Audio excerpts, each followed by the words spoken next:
মধ্যপ্রাচ্যে বাজছে আমেরিকার বিদায় ঘণ্টা। প্রেসিডেন্ট ডোনাল্ড ট্রাম্পের উন্মাদ রণকৌশল ও ইসরায়েলকে খুশি করার চেষ্টা কয়েক দশকের মার্কিন আধিপত্যকে এক নিমিষেই কবরে পাঠিয়েছে। ওয়াশিংটন ভেবেছিল বছরের পর বছর কঠিন অবরোধ, গুপ্ত হত্যা ও বোমাবৃষ্টির মধ্য দিয়ে তেহরানকে হাঁটু গেড়ে বসিয়ে দেওয়া যাবে। কিন্তু বাস্তবতা হচ্ছে এই অঞ্চল থেকে খোদ যুক্তরাষ্ট্রই এখন কার্যত বিতাড়িত।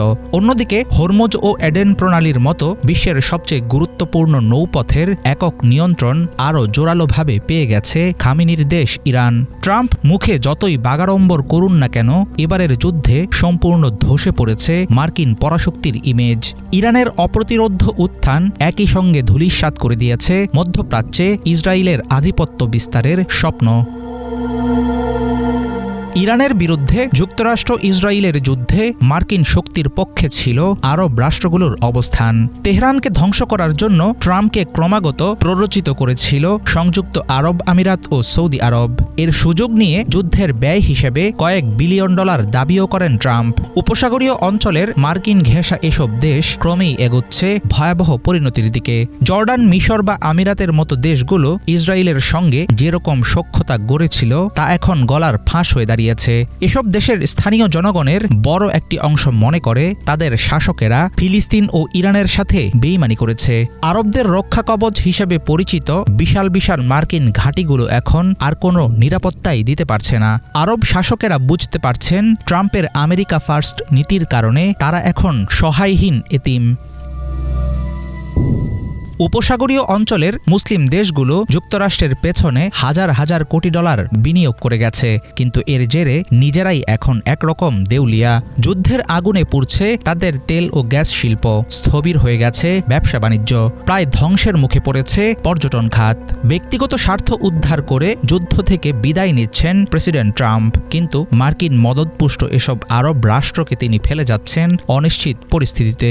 হরমুজ প্রণালীতে ইরানের একক আধিপত্য যদি শেষ পর্যন্ত মেনে নিতে বাধ্য হয় যুক্তরাষ্ট্র, তাহলে মধ্যপ্রাচ্যের পরাশক্তি হিসেবে স্থায়ীভাবে জায়গা করে নেবে তেহরান।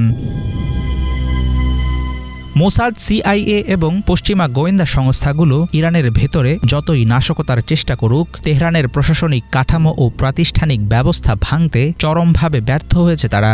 গত কয়েক বছরে ইরানের উপর যত আঘাত এসেছে তত বেশি শক্তিশালী হয়েছে দেশটির সামগ্রিক বিপ্লবী চেতনা। ইরানের ক্ষমতা মূলত নির্ভর করে আইআরজিসির উপর।